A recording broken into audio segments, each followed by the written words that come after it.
La cosa inesperada. Y se levantó, y enseguida tomó su camilla y salió en presencia de todos, de modo que todos se asombraron y glorificaron a Dios, diciendo: jamás hemos visto cosa semejante. Marcos 2:12. Es muy natural que haya muchas cosas sorprendentes en el Evangelio, pues es notable más allá de toda medida que simplemente haya un Evangelio. Tan pronto como empiezo a pensar en eso, exclamo con Bunyan: ¡oh mundo de maravillas! No puedo decir más que eso. Y los invito a todos a que se unan a la multitud diciendo con el texto: jamás hemos visto cosa semejante. Cuando el hombre había pecado, Dios pudo haber destruido instantáneamente nuestra raza rebelde, o pudo haber permitido que existiera a la manera de los ángeles caídos, en un estado de enemistad con todo lo bueno, con su consiguiente miseria. Pero el que no tomó para sí a los ángeles, tomó a la descendencia de Abraham y miró al hombre, ese elemento insignificante en los rangos de las criaturas, y determinó que el hombre había de experimentar la salvación y mostrar con él su divina gracia. Para comenzar, fue una cosa maravillosa que hubiera un evangelio para los hombres. Y cuando recordamos que el evangelio implicaba el don del unigénito Hijo de Dios, cuando recordamos que fue necesario que Dios, el Espíritu invisible, se pusiera el velo del cuerpo humano, cuando pensamos acerca del hecho que el Hijo de Dios tuviera que convertirse en el Hijo de María, sujeto al dolor y a la debilidad, a la pobreza y a la vergüenza, cuando recordamos todo esto, podemos esperar encontrar grandes maravillas girando alrededor de un hecho tan estupendo. Sabiendo que Dios se encarnó, los milagros ya no nos sorprenden como algo maravilloso, pues la encarnación de Dios supera a lo que es un milagro. Pero también debemos recordar que para traernos el Evangelio fue necesario que Dios, en nuestra naturaleza, ofreciera expiación por el pecado del hombre. Piensen en eso, el Dios Santo haciendo expiación por el pecado. Cuando los ángeles escucharon esto por primera vez, deben haber estado pasmados de asombro, pues ellos jamás habían visto cosa semejante. ¿Cómo es posible que el ofendido muera por el ofensor? ¿Cómo es posible que el juez lleve el castigo del criminal? ¿Cómo es posible que Dios tome sobre sí mismo la transgresión de su criatura? Sin embargo, así ha sido, y Jesucristo ha cargado con las consecuencias del pecado, no, con el pecado mismo, para que nosotros no tengamos nunca que cargar con eso.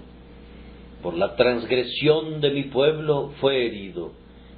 Jesús fue hecho una maldición por nosotros, como está escrito: maldito todo el que es colgado en un madero. Ahora, si no se podría imaginar un resultado común de un evangelio enviado a hombres rebeldes, mucho menos se podría imaginar de un evangelio que involucra la encarnación y la muerte del Hijo de Dios. Todas las cosas en la creación de Dios están hechas a escala. Hay un equilibrio entre la gota de rocío sobre una rosa y la más majestuosa de esas órbitas que adornan el rostro de la noche. Hay leyes que regulan todo, desde una simple gota de agua hasta el océano mismo. Todo guarda su proporción y por lo tanto Estamos persuadidos que en una economía en la que comenzamos con un Dios encarnado y una expiación infinita, debe haber algo muy sorprendente. Y debemos estar preparados para exclamar frecuentemente: jamás hemos visto cosa semejante. Los lugares comunes no se encuentran en el Evangelio. Hemos entrado al país de las maravillas cuando contemplamos el amor de Dios en Jesucristo. Cualquier novela es superada con creces en el Evangelio. Cualesquiera que sean las maravillas que los hombres son capaces de imaginar, los hechos de la asombrosa gracia de Dios son más extraordinarios que cualquier cosa que la imaginación pueda haber concebido alguna vez. Deseo decir en este momento 2 o 3 cosas a los que no están familiarizados con el Evangelio. Hay algunos entre mis oyentes para quienes el Evangelio, según creemos en él, es una cosa totalmente nueva. Quisiera decirles a ellos, primero, que no dejen de creer en él porque les da la impresión que está haciendo algo muy extraño. En segundo lugar, recuerden que en el Evangelio deben haber cosas extraordinarias y sorprendentes, y vamos a tratar de presentarlas ante ustedes con la esperanza de que, lejos de no creer en ellas, la fe pueda ser plantada en sus almas cuando oigan de ellas. Y en tercer lugar, si alguna de estas cosas extrañas le ha ocurrido a alguno de ustedes y tengan que decir: jamás he visto cosa semejante, entonces den toda la gloria a Dios y den honores renovados a su nombre. Primero, entonces, no dejen de creer en el Evangelio porque les sorprende. Recuerden que, en primer lugar, nada se interpone más en el camino del conocimiento real que el prejuicio. Nuestra raza podría haber conocido muchísimo más acerca de los hechos científicos de no haber estado tan grandemente ocupada y cautivada por la suposición científica. Tomen un libro sobre cualquiera de las ciencias y encontrarán que la parte principal del material es una respuesta a muchas teorías elaboradas en otras épocas lejanas u originadas en tiempos modernos. Las teorías son los estorbos de la ciencia, la basura que debe barrerse antes de que los hechos preciosos puedan mostrarse limpiamente. Si se van a dedicar al estudio de algún tema y se dicen a sí mismos: así es como debe configurarse este asunto, habiendo decidido de antemano cuáles deben ser los hechos, habrán colocado en su camino una dificultad más severa aún de las que pueda poner el propio tema. El prejuicio es la piedra de tropiezo para avanzar. Creer que sabemos antes de saber verdaderamente es impedir que hagamos verdaderos descubrimientos y que lleguemos al conocimiento correcto. Cuando un observador descubrió por primera vez que habían muchas manchas en el sol, hizo su reporte, pero fue llamado por su padre confesor y recriminado por haber reportado así. El sacerdote jesuita le dijo que había leído a Aristóteles en su totalidad varias veces y que no había encontrado en Aristóteles ninguna mención a las manchas del sol y por tanto no podían existir tales cosas. Y cuando el ofensor respondió que él había visto estas manchas a través del telescopio, el padre le respondió que no debía creer a sus ojos, que debería creerle a él, ya que sin duda si Aristóteles no había señalado esas manchas, éstas no podían existir, y por tanto no debía creer en las manchas. Bien, hay algunas personas que escuchan el Evangelio con ese espíritu. Tienen una noción de lo que debe ser el Evangelio, una creencia muy firme y férrea, fabricada por ellos mismos, o que tal vez han heredado conjuntamente con el viejo cofre familiar, y por lo tanto no están preparados para oír con sencillez y así aprender. Tampoco buscan en las Escrituras para descubrir la mente del Espíritu de Dios, sino más bien para encontrar color para sus prejuicios. Es fácil mostrar algo a cualquier hombre si abre sus ojos, pero si lo cierra y decide no ver, entonces la tarea es difícil. Pueden encender una vela con facilidad, pero no pueden hacerlo si hay sobre ella un apagador. Y hay personas que han apagado sus almas y las han cubierto con prejuicios. Actúan como jueces de lo que el Evangelio debe ser, y si se dice algo que no se adapta a sus nociones preconcebidas, de inmediato se ofenden. Esto es totalmente absurdo, y en un tema que concierne a nuestras almas, es algo más que ridículo. Es peligroso en grado sumo. Debemos venir a la predicación de la palabra de Dios orando: Señor, enséñame.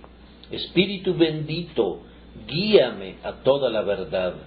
Si me haces ver que una doctrina está contenida en tu palabra, dame la gracia de aceptarla, aunque escandalice a todos mis prejuicios. Aunque me parezca una cosa totalmente inesperada, si es claramente la palabra de Dios, quiero recibirla y gozarme en ella. Que Dios nos dé un espíritu así para que, cuando tengamos que decir en las palabras del versículo, jamás hemos visto cosa semejante, que sin embargo nuestros prejuicios no nos impidan aceptar la verdad de Dios. Recordemos, queridos amigos, que muchas cosas que sabemos, que son ciertas, no hubieran sido creídas por nuestros padres si les hubiesen sido reveladas. Siento la certeza moral que hubo muchas generaciones de ingleses que, si hubieran sido informados que los hombres viajarían a 80 o 100 kilómetros por hora sobre la superficie de la tierra, propulsados no por caballos, sino por máquinas de vapor, hubieran sacudido sus cabezas y se hubieran reído hasta la burla de tal predicción. Aún hace poco tiempo, si alguien hubiera profetizado que íbamos a poder hablar a través del Atlántico en un solo instante y obtener una respuesta de inmediato a través de un cable colocado en el fondo del océano, nosotros mismos no lo hubiéramos imaginado posible. ¿Cómo puede ser posible? Sin embargo, estas cosas son hechos muy comunes cada día entre nosotros. Por tanto, debemos esperar que cuando se trata de algo más maravilloso que la creación y mucho más maravilloso que cualquiera de los inventos de los hombres, nos encontraremos con cosas que serán difíciles de creer. Debemos inclinar nuestra voluntad para tener un corazón y un alma disponibles para recibir la señal de la verdad de Dios y ejercitar constantemente una fe simple en lo que Dios revela. Es bien sabido que hay muchas cosas que son hechos indudables, pero que ciertas personas encuentran difíciles de creer. Hace algún tiempo, un misionero había dicho a su congregación que en los meses de invierno el agua en Inglaterra se hacía tan dura que un hombre podía caminar sobre ella. Los miembros de su congregación creían una buena parte de lo que les había dicho, pero no podían creer eso, y susurraban entre sí, diciendo que el misionero era un gran mentiroso. Uno de ellos fue a Inglaterra. Llegó con la plena convicción de que era de lo más ridículo suponer que alguien pudiera caminar sobre un río. Por fin vino la helada, el río se congeló y el misionero llevó a su amigo allí. El buen misionero se paró sobre el hielo, pero aún así no pudo convencer a su amigo que lo siguiera. No, le dijo, no puedo creerlo. Pero, amigo, si puedes verlo tú mismo, le dijo el misionero. Anímate, ven aquí. No, le contestó, nunca he visto eso. He vivido 50 años en mi propio país y nunca antes vi a alguien caminando sobre un río. Pero aquí estoy, haciéndolo en este momento, dijo el misionero. Anímate. Lo tomó de la mano y lo jaló vigorosamente hasta que el africano probó el agua congelada y comprobó que soportaba su peso. Así se comprobó como verdadero lo dicho, a pesar de que era contrario a la experiencia. Esa misma regla es válida en el caso del Evangelio. Entonces pueden esperar encontrar en él ciertas cosas que no hubieran creído verdaderas. Pero si algunos de nosotros las hemos comprobado como verdaderas y vivimos gozándolas cada día, no rehúsen con terquedad experimentarlas ustedes mismos. Si los tomamos de la mano con afecto, diciendo, vengan a este río de vida, los puede sostener, pueden caminar con seguridad aquí. Lo estamos haciendo ahora y lo hemos hecho por años. No reaccionen ante nosotros como si fuéramos engañadores. Y no nos hagan a un lado con el absurdo argumento que el Evangelio no puede ser verdadero porque ustedes no lo han probado hasta este momento y por tanto no han experimentado su poder. Bien, mi querido amigo, es cierto a pesar de eso, de la misma manera que el hielo era un hecho, a pesar de que el amigo africano nunca lo había visto.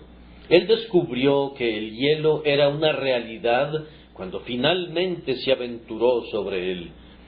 Y tú descubrirás que Jesucristo y todas las preciosas cosas del Evangelio son ciertas y firmes y verdaderas, tal como lo hemos hecho nosotros, si tan solo aventuras tu alma sobre ellas.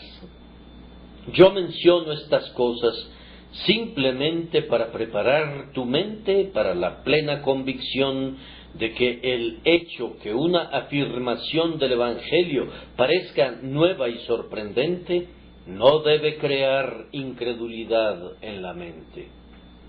Mi amado amigo, puede ser que tú exclames, no puedo esperar que mi pecado pueda ser perdonado. No creo posible que yo me convierta en un hombre salvo por un simple acto de fe. No, pero ¿no ves que cada hombre mide todas las cosas de acuerdo a sus propios estándares? Medimos el maíz de otras personas con nuestra propia medida. Inclusive tratamos de medir a Dios con nuestro propio estándar. Y hay un texto que dulcemente nos regaña por eso, porque mis pensamientos no son vuestros pensamientos, ni vuestros caminos son mis caminos, dice Jehová. Lo que yo considero correcto esperar de Dios puede ser, muy naturalmente, una cosa muy diferente a lo que Dios puede estar preparado a darme. Tal vez juzgo su comportamiento hacia mí según lo merezco, y si así lo hago, ¿qué puedo esperar? O tal vez juzgo su misericordia conforme a la mía, considerando que no puedo perdonar hasta 70 veces 7, que cuando soy provocado no puedo pasar por alto la transgresión. No encuentro en mi corazón gran capacidad de perdón, Y entonces concluyo que Dios es tan duro y tan renuente al perdón como yo lo soy. Pero no debemos juzgar así. Oh pecadores, ustedes no deben hacerlo así. Si anhelan una gran salvación, no deben sentarse y empezar a calcular a la deidad por pulgadas y medir el mérito de Cristo por metros y evaluar si Él puede hacer esto o puede hacer lo otro. Dios, ¿hay algo que Él no pueda hacer? ¿No llevó a cabo Jesús una expiación sin límites como su naturaleza?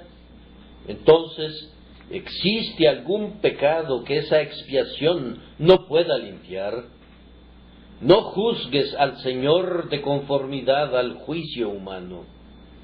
Debes saber, oh hombre, que Él no es ningún riachuelo ni algún lago que tú puedes medir, cuya capacidad tú puedes calcular. Él es un mar sin fondo y sin orillas, y todos tus pensamientos se ahogan cuando intentas medirlo a Él. Eleva tus pensamientos tan alto como puedas y piensa grandes cosas acerca de Dios y espera grandes cosas de Dios. Y cuando hayas agrandado tus expectativas y tu fe haya crecido al máximo posible, Dios puede hacer cosas muchísimo mayores, por encima de lo que pidas, o aún de lo que puedas pensar. ¿Alcanzarás tú las cosas profundas de Dios? ¿Piensas acaso que le puedes ganar a Dios y desear más y esperar más de lo que Él puede dar? Oh, no puede ser. Consideren pues que es muy probable que ustedes cometan errores en cuanto a lo que es el Evangelio. ¿Por qué? Porque la manera de evaluar lo que tienen ustedes debe ser falsa naturalmente, puesto que ustedes juzgan a partir de lo que conocen y de lo que son capaces ustedes, mientras que Dios está infinitamente por encima de todo lo que puedan conocer o concebir.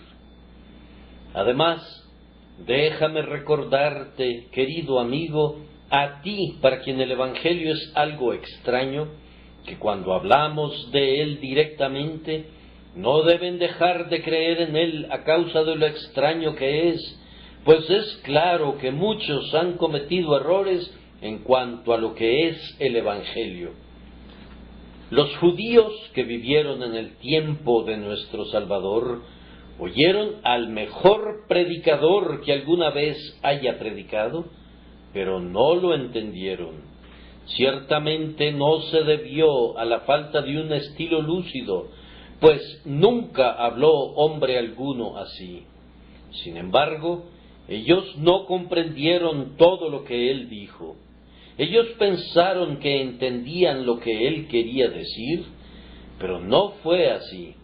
Y aun sus propios discípulos y apóstoles, mientras no habían sido iluminados por el Espíritu de Dios, no comprendían lo que su Señor les decía y sabían muy poco a pesar de toda su enseñanza. ¿Acaso te sorprendería estar equivocado, querido amigo, tú que nunca has encontrado el gozo y la paz por medio de la fe? Después de todo, ¿acaso no es posible que pudieras haberte equivocado? Los judíos oyeron al Salvador mismo, y sin embargo no entendieron la verdad de Dios. Algunos de ellos eran hombres muy inteligentes e instruidos.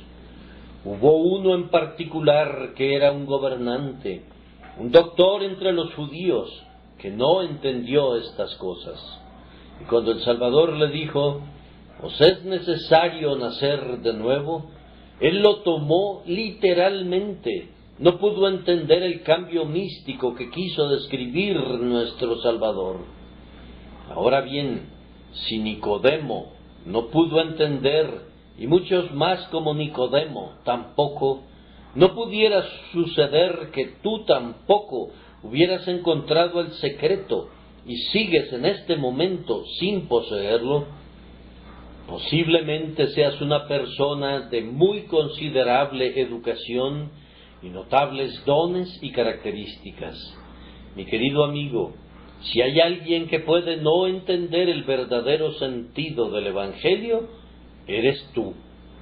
Dirás que es extraño que yo haga esa observación, pero te aseguro que está basada en hechos. Pues considerad, hermanos, vuestro llamamiento.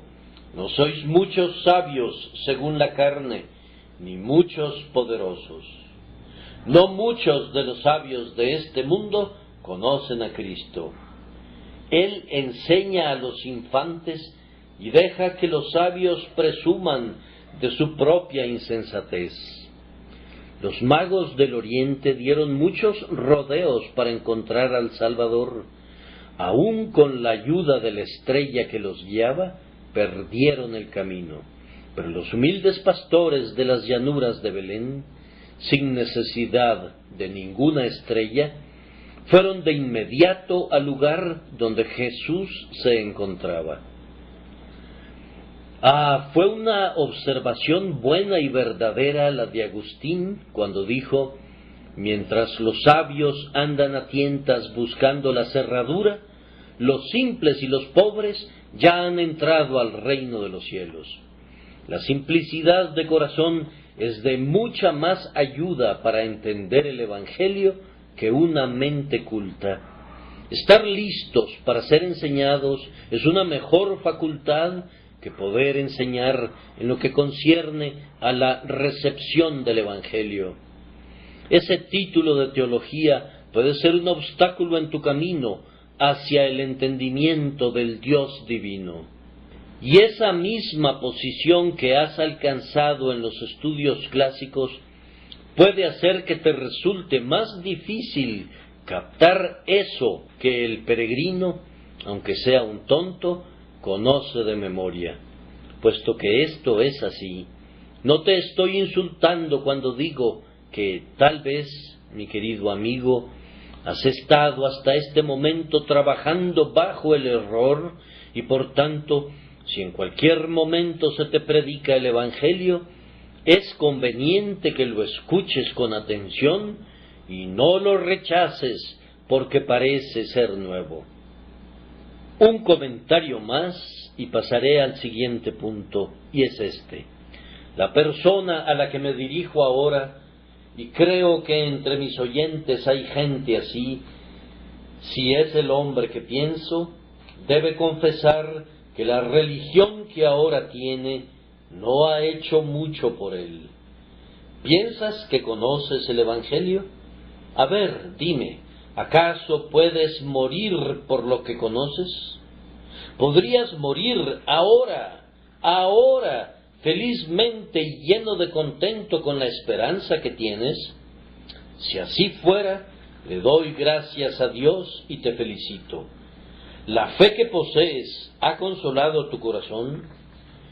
¿Sientes y reconoces como un hecho que tus pecados te han sido perdonados?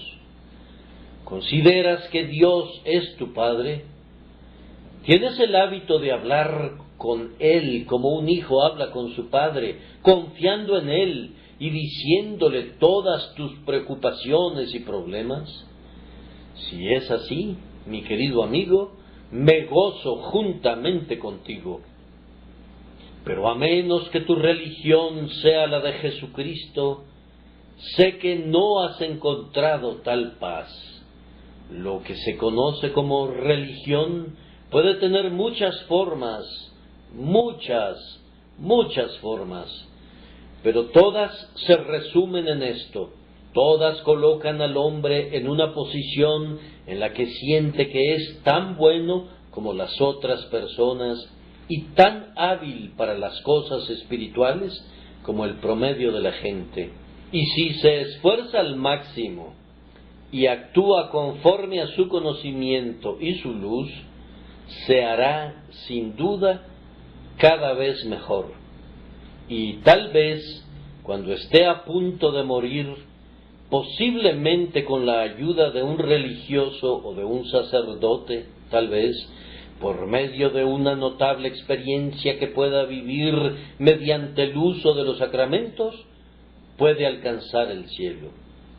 Los creyentes en la religión general de la humanidad están en un camino que deben seguir, y si continúan en él con esfuerzo y cuidado, posiblemente puedan salvarse a sí mismos con la ayuda de la gracia del Señor Jesucristo. Ellos normalmente agregan esto último para hacer que su justicia propia parezca un poco más respetable. Pues bien, digo con toda deliberación, como bajo la mirada de Dios, que una religión así no vale un centavo. La religión del Señor Jesucristo da al hombre un perdón completo, pleno, libre e irreversible de todos sus pecados de manera inmediata, conjuntamente con el cambio de su naturaleza, la implantación de una nueva vida y su adopción a la familia de Dios. Y le da todas estas cosas de tal manera que Él sabe que las tiene, goza de manera consciente de ellas y vive en el poder y en el espíritu de ellas, sirviendo humildemente al Señor que ha hecho tan grandes maravillas para Él.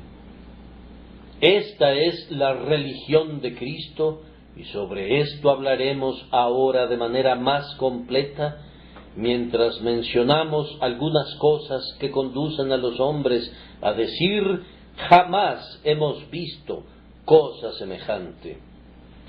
Nuestro segundo punto es que hay cosas muy extraordinarias y sorprendentes en el Evangelio. Mencionemos algunas de ellas. Una es que el Evangelio debe llegar a las personas que considera incapaces. En la narración que estamos considerando, lo maravilloso es que el Señor trató con una persona lisiada y paralítica a tal grado que no podía arrastrarse ante la presencia de Cristo, sino que tuvo que ser llevado por 4 amigos. Mírenlo, es un incapaz incurable. Todo lo que puede hacer es estar en esa cama donde la amabilidad de sus amigos lo ha colocado, y allí debe permanecer. No puede hacer nada. Ahora bien, el Evangelio considera a cada persona a la que se dirige como alguien incapaz de hacer algún bien. Se dirige a ti no como a un simple paralítico, sino que va más allá y te describe como muerto. El Evangelio le habla a los muertos. A menudo he escuchado decir que el deber del ministro cristiano es despertar las actividades de los pecadores. Yo creo exactamente en lo contrario. Él más bien debe esforzarse en matar sus actividades basadas en una confianza en sí mismo, haciendo ver a las personas que todo lo que pueden hacer por sí mismos es peor que nada. No pueden hacer nada, pues ¿cómo pueden moverse los muertos en sus tumbas? ¿Cómo podrían los muertos en pecado nacer de nuevo por sí mismos? El poder que puede salvar no descansa en el pecador. El poder está en su Dios. Y si algunos de ustedes son unos inconversos, no vengo a decirles algo que ustedes pueden hacer para salvarse a sí mismos, sino que les advierto que ustedes están perdidos, arruinados y condenados. Tienen poder para extraviarse como ovejas perdidas, pero si alguna vez regresan, su pastor tiene que traerlos de regreso. Nunca podrán regresar por ustedes mismos. Tenían poder para destruirse y ya han ejercitado ese poder. Pero ahora su ayuda no está en ustedes, su ayuda está en Dios.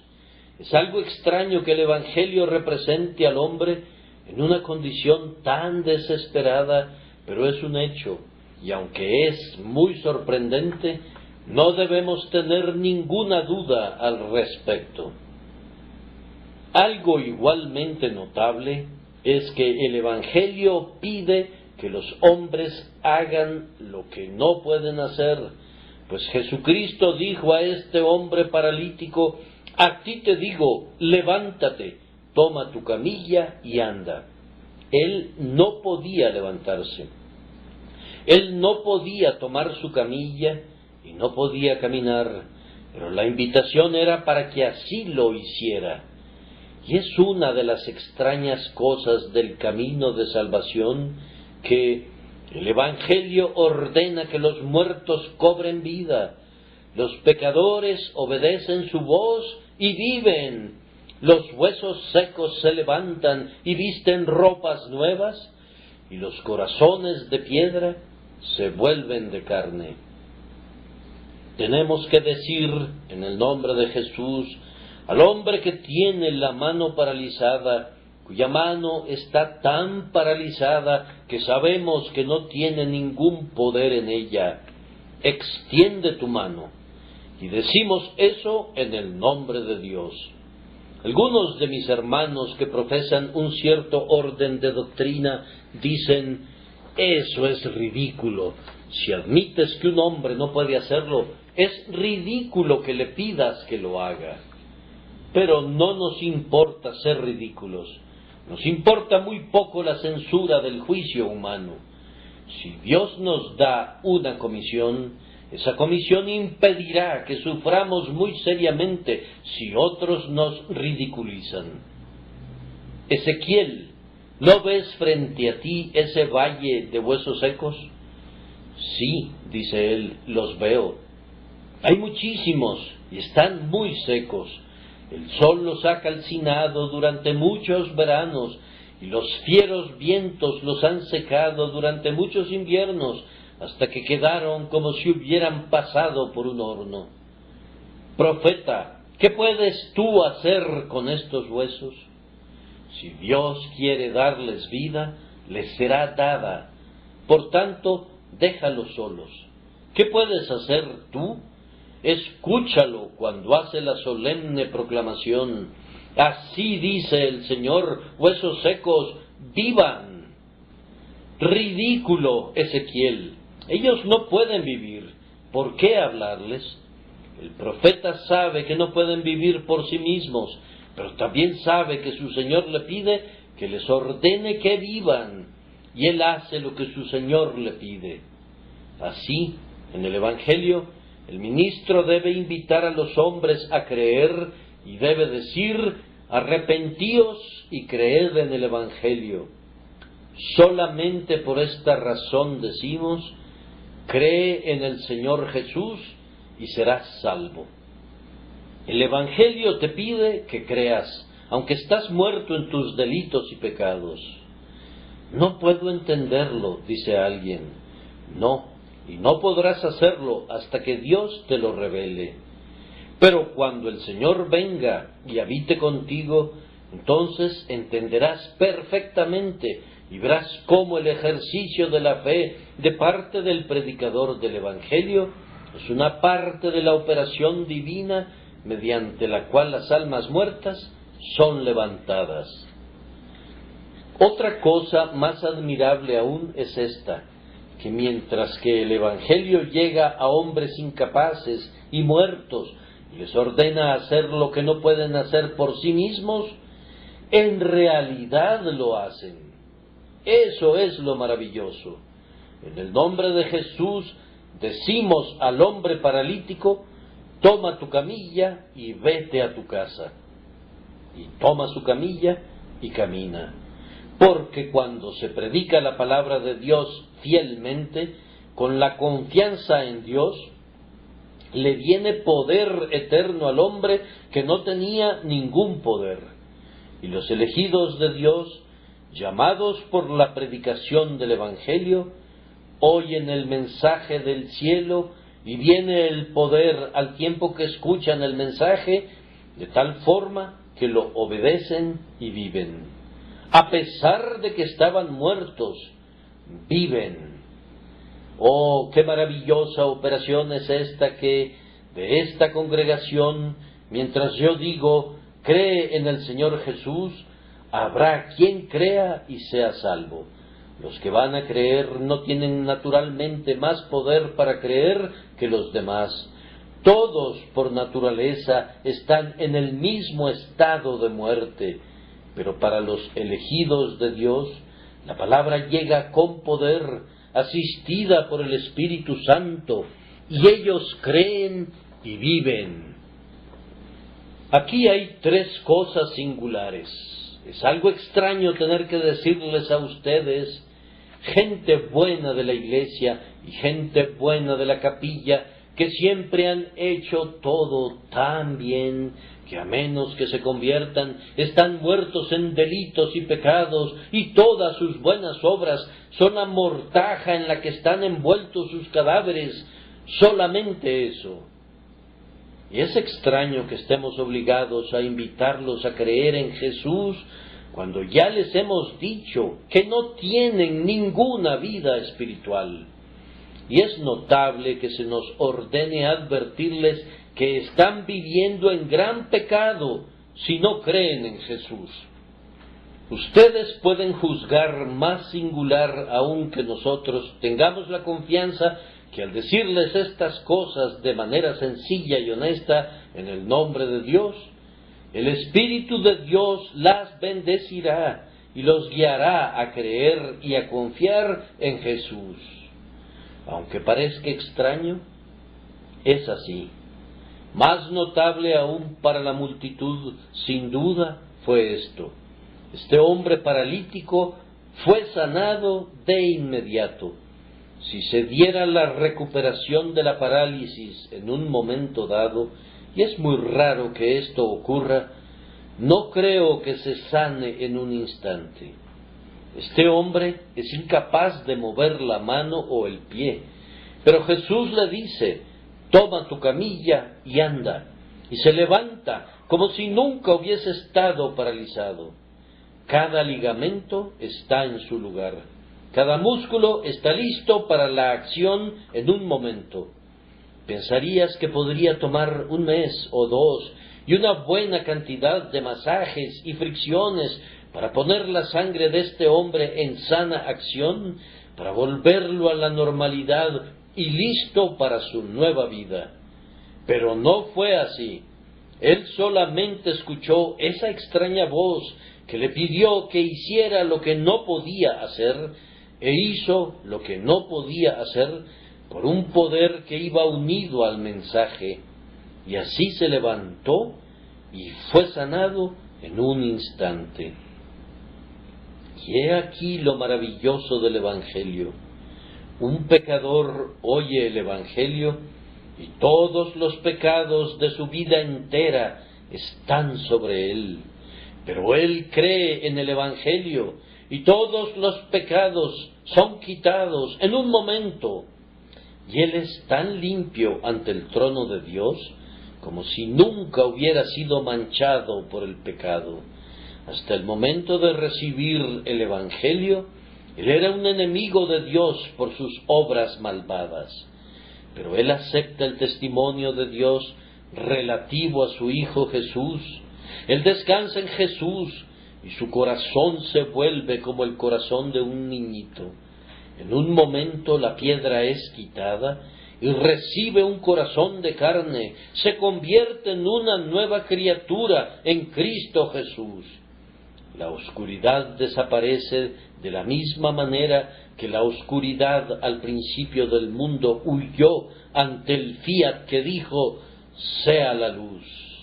Y se hizo en un momento. Estoy seguro que no comprenderán esto mientras no lo hayan experimentado.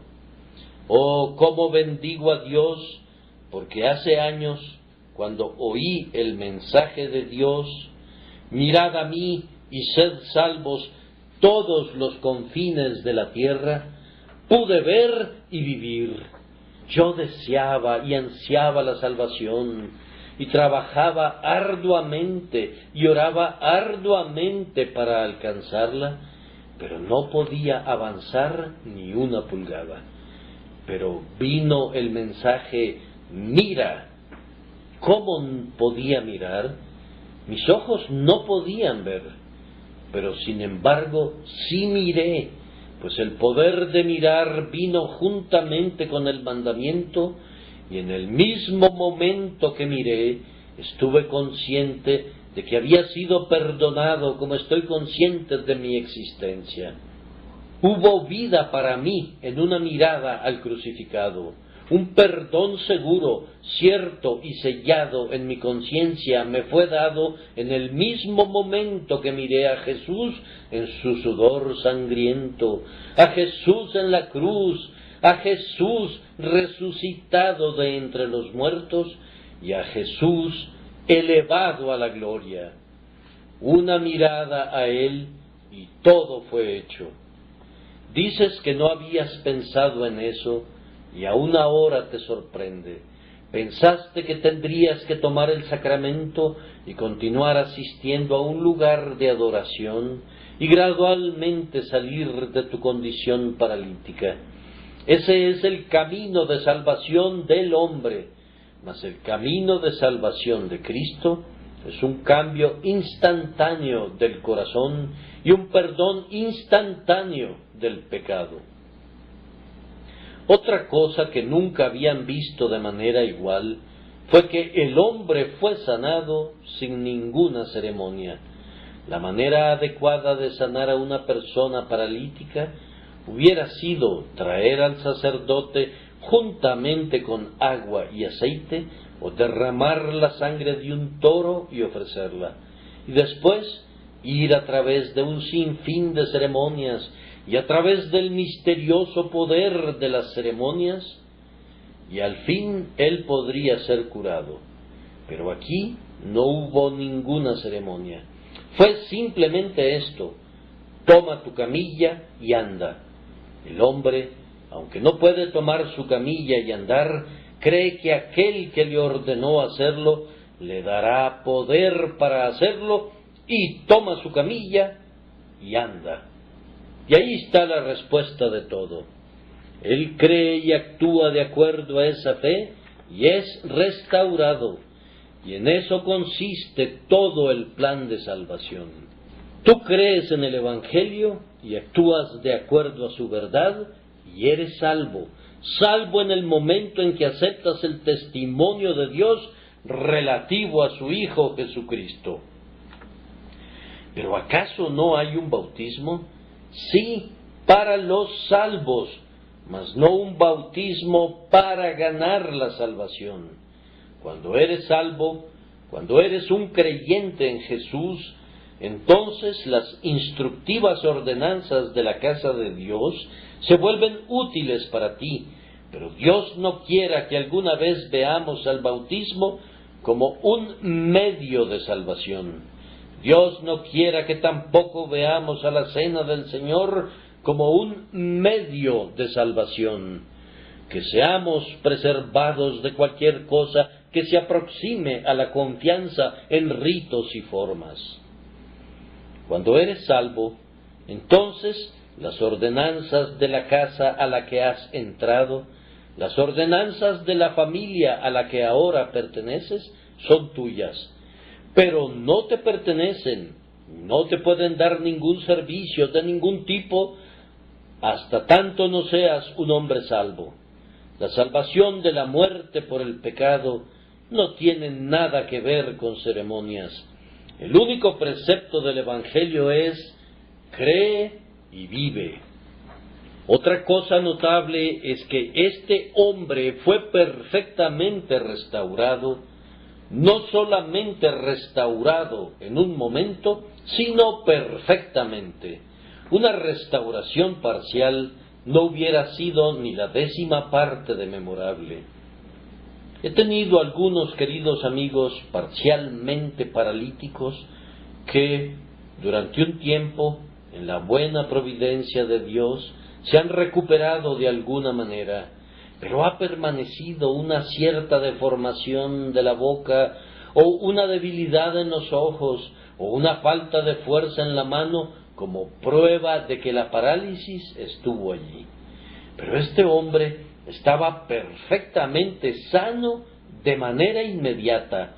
La gloria de la salvación es que el que crea en el Señor Jesús es perdonado completamente. No es solamente una parte de su pecado la que es borrada, sino todo su pecado. Me gozo al mirar esto como Kent lo hace cuando canta: aquí hay perdón para las transgresiones pasadas, sin importar cuán negras sean. Y oh alma mía, maravillada, mira que para los pecados venideros hay perdón también. Estamos sumergidos en la fuente de la sangre redentora y limpiados de cualquier temor de ser encontrados culpables alguna vez ante el Dios viviente. Somos aceptados en el amado por medio de la justicia de Jesucristo, justificados de una vez y para siempre, eternamente, ante la presencia del Padre. Cristo dijo: consumado es, y ha sido consumado. Y ¡oh, qué bendición es esta! Es una cosa que bien puede asustar a los que no la han escuchado antes, pero no la rechacen porque los asusta. Más bien digan: este maravilloso sistema que salva, y salva completamente, en un instante, simplemente por mirar fuera de uno mismo hacia Cristo, es un sistema digno de la sabiduría divina, pues engrandece la gracia de Dios y resuelve las necesidades más profundas del hombre. Otra cosa sin duda los asombraba relativo a este hombre, que su curación era evidente. No había ningún engaño involucrado, pues enrolló el colchón sobre el que había estado acostado, lo puso a sus espaldas y se fue a casa con él. No había ninguna duda que había sido perfectamente restaurado, pues iba con su carga al hombro. Y ahí está lo glorioso, cuando un hombre cree en Jesucristo, en que no hay duda acerca de su conversión, se ve en sus acciones. Me dicen que un niño nace de nuevo en el bautismo. Muy bien, déjenme ver al niño. ¿Hay algo diferente en él? Tal vez algunos de ustedes han tenido niños nacidos de nuevo de la manera sacramental. No sucedió así con los míos. Por lo tanto, no puedo hablar por experiencia. Me pregunto si los niños de ustedes han resultado mejores que los míos. Me pregunto si la regeneración por agua ha hecho alguna diferencia. Estoy persuadido de que no pueden pretender haber visto algún resultado. Es un tipo de regeneración que no se muestra a sí misma en la vida y que ciertamente no produce ningún resultado, pues estos preciosos bebés regenerados y niños y niñas regenerados son exactamente iguales a los niños y niñas no regenerados. No hay nada que los distinga. Envíenlos a la misma escuela y me encargaré de mostrarles que a menudo algunos de los que nunca fueron regenerados bautismalmente son mejores que los que sí lo fueron, pues probablemente han tenido padres cristianos que se han esforzado más que esos padres supersticiosos que simplemente confiaron en la ceremonia externa. Ahora, esa regeneración que no produce ningún efecto no es nada, es menos que nada. Sería como decir: ese hombre ya ha sido sanado de su parálisis. Pues sí, pero permanece en su cama. Cierto, está en su cama igual que antes, pero dices, él está libre de su parálisis. Pero ¿cómo lo sabes? Bien, por supuesto, puede no ser una curación real, sino una curación virtual, puesto que ha experimentado una ceremonia y por lo tanto así tiene que ser. Tienes que creerlo. Esas son palabras bonitas, pero cuando el hombre se levantó y enrolló su cama y la cargó sobre sus espaldas, eso fue muchísimo más convincente. Ahora, cuando la providencia de Dios trae a esta casa a un hombre que ha sido un borracho y oye el Evangelio de Jesucristo y cree en Jesús, rompe sus copas y se convierte en un hombre sobrio. Hay algo en eso. Si un hombre altivo y orgulloso y que odia por completo el Evangelio viene aquí, un hombre que puede jurar y que no respeta el día de descanso y cree en Jesús, se convierte en su hogar en un hombre tan tierno como un cordero, tanto que su propia esposa apenas lo conoce. Y en el día de descanso se goza en ir a la casa de Dios. Algo significa eso, ¿no es cierto? Es algo real y tangible. Aquí está un hombre que te podría engañar tan pronto te viera en su negocio, pero viene a él la gracia de Dios y se vuelve escrupulosamente honesto. Aquí está otro hombre que solía juntarse con los más viles de los viles, y por la gracia de Dios, el Evangelio de Jesucristo es recibido por él, y ahora busca compañeros piadosos, y sólo ama a aquellos cuya conversación es dulce y limpia y santa. Eso se puede ver, eso puede verse. Y ese es el tipo de salvación que necesitamos en estos días, una salvación que pueda verse, que haga que el pecador paralítico enrolle su camilla y la cargue, que lo haga vencedor de los hábitos depravados, que lo libere de la esclavitud de sus pecados y que se manifieste exteriormente a todos los que quieran mirarlo. Sí, mis hermanos y hermanas, esto es lo que el Evangelio ha hecho por nosotros. Si me dirijo a algunos que han mirado a la religión como un tipo de bálsamo que deben usar mientras ellos continúan en sus pecados, quiero que vean que es algo muy diferente. Cristo ha venido para salvarlos de sus pecados, no para mantenerlos en el fuego y evitar que se quemen, sino para sacarlos como a un carbón fuera del fuego. Ha venido para hacerlos nuevas criaturas, y eso Él puede hacerlo en este instante, mientras oyen este sermón. Si cuando oyes el sonido de las palabras, cree en el Señor Jesús, se encuentra en ti una mente deseosa, dada por su gracia para que puedas confiar en Él, serás salvo de manera tan cierta como que Cristo vive. Estas son cosas extrañas, pero no las rechaces porque son extrañas. Son cosas dignas de un Dios. Por lo tanto, para terminar, si te has encontrado alguna vez con alguna de estas cosas y has tenido que decir, jamás hemos visto cosa semejante, entonces ve y glorifica a Dios. Engrandécelo a Él desde lo más profundo de tu alma. Si la salvación fuera por obras y pudiéramos abrir nuestro propio camino al cielo por nuestros propios méritos, yo sería el primero al llegar allá en lanzar al aire mi sombrero diciendo, muy bien hecho, he merecido algo y lo he recibido.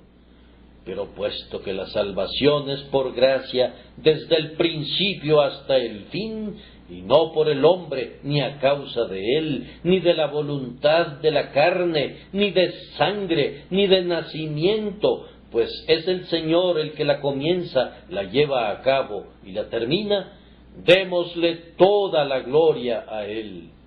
Si alguna vez nos da, como en efecto nos va a dar, una corona de vida que no se desgasta, iremos y la arrojaremos a sus pies y diremos, no a nosotros, oh Jehová, no a nosotros, sino a tu nombre da gloria.